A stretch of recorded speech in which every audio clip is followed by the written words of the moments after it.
Picture this. You're walking up those concrete steps, and boom, it hits you all at once.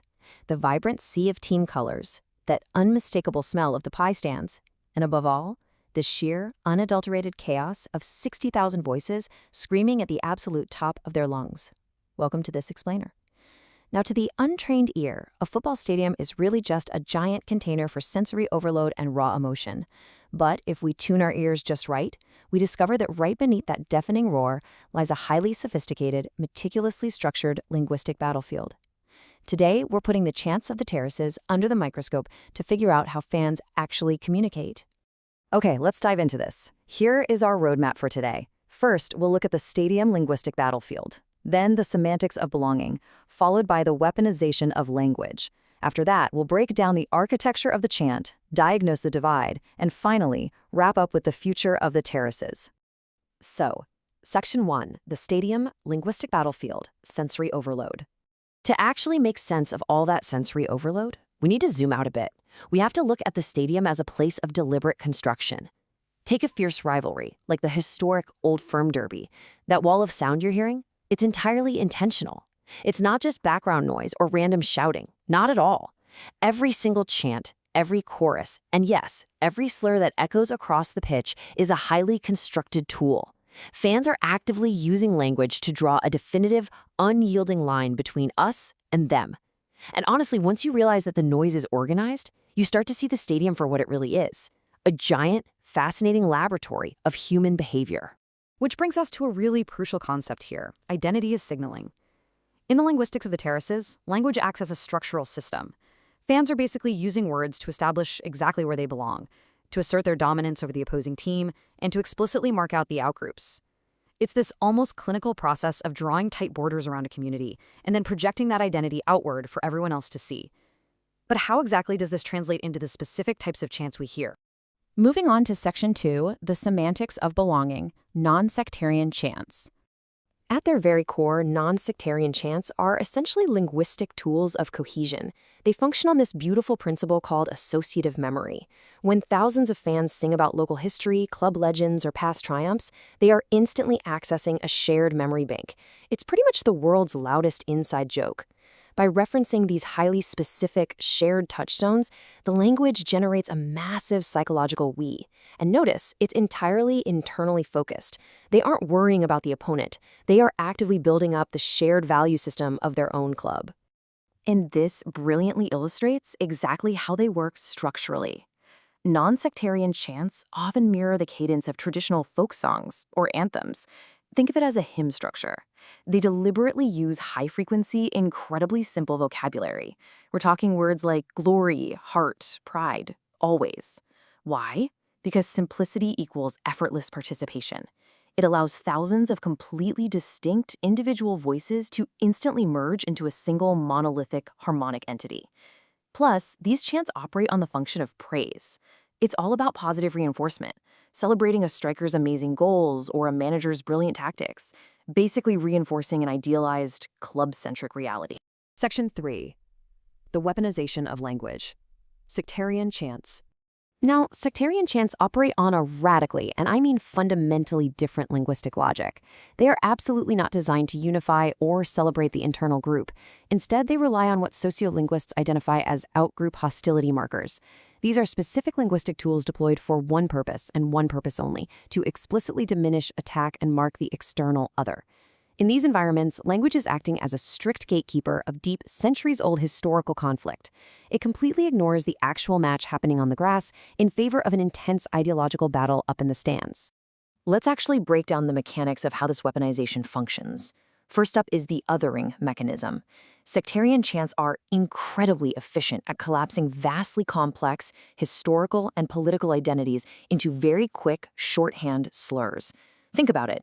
If you don't know the history, you are entirely excluded from the conversation. But if you do know it, you're galvanized by the perceived threat of the other side. Second is the power of taboo. These chants deliberately utilize words and phrases that are socially and quite often legally discouraged. But here's the thing: the linguistic transgression itself is the whole point. It's a performance of rebellion. It isn't about being historically accurate. It's about being provocative and aggressively asserting that your tribal identity is far stronger than the norms of civil society. All right, Section 4, Architecture of the Chant, Rhythm and Syntax. We've talked quite a bit about the meaning of the words, but now let's explicitly zoom in on the physical syntax, how these things are actually built. Now, what's really interesting about this slide is how the exact same linguistic tool can be used for completely opposite psychological effects. Both types of chants rely heavily on iterative repetition, but look at the difference in how it's applied. Non-sectarian chants use repetition to build an emotional crescendo, slowly lifting the crowd up into the state of joyous unity. Sectarian chants, on the flip side, use repetition like a hammer. They endlessly repeat a singular, dehumanizing message, and the structural goal there isn't joy at all. It's raw, unfiltered intimidation of the opposition. And the acoustic delivery provides another totally fascinating contrast. Non-sectarian chants are melodic anthems, right? They're designed to be sung. But sectarian chants entirely strip away that melody. They adopt this harsh, staccato rhythm. They're designed to be shouted, basically barked out over the pitch. This total lack of melody is highly intentional, because the chant isn't meant to be a song. It's meant to be a physical imposition. It acts as a literal vocal wall built right against the opponent, designed to completely overwhelm rather than entertain. Which brings us to Section 5, Diagnosing the Divide, a Forensic Look.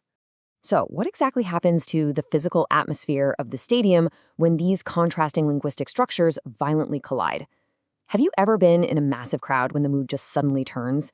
When the crowd shifts from a club-focused melodic song to a harsh sectarian chant, the atmosphere undergoes a palpable, honestly kind of chilling transformation.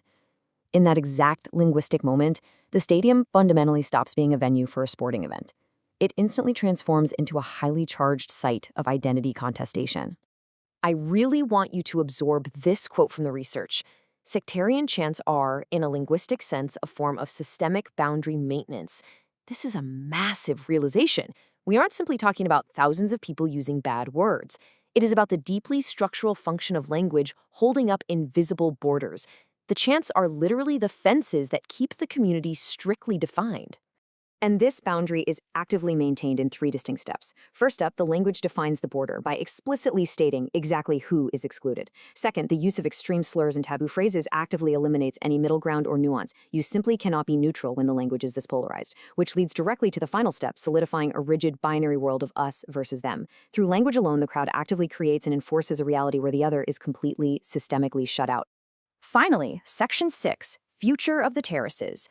Evolution of football culture. So what does all of this mean for the ongoing evolution of football culture? Well, currently we're witnessing a truly fascinating shift. Clubs are essentially attempting a massive linguistic project. They're actively trying to move the language of the terraces away from that exclusionary, sectarian dogma. Instead, they want to redefine fan identity by promoting chants that are rooted entirely in shared experience and associative memory. It's a massive attempt to shift the semantics back to belonging, essentially trying to change how fans perceive their own place in the world by changing the very words they sing. So, the crucial point here is understanding why this change is just so incredibly difficult.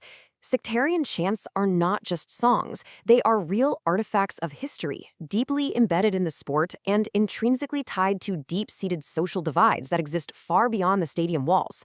And most importantly, they persist because, from a purely sociolinguistic standpoint, they remain an incredibly effective tool for signaling identity. Every single word chanted reflects a much larger, much deeper conflict playing out in the minds and histories of the fans. Which leaves us with this final, genuinely provocative thought to ponder.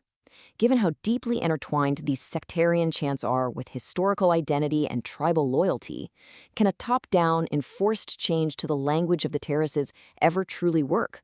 Or must the evolution of these linguistic norms come exclusively from within the organic, bottom-up culture of the fan base itself? It's really a question of whether you can ever truly regulate the language of the crowd from above. Thank you so much for joining me on this explainer. Keep listening, keep analyzing, and I'll catch you next time.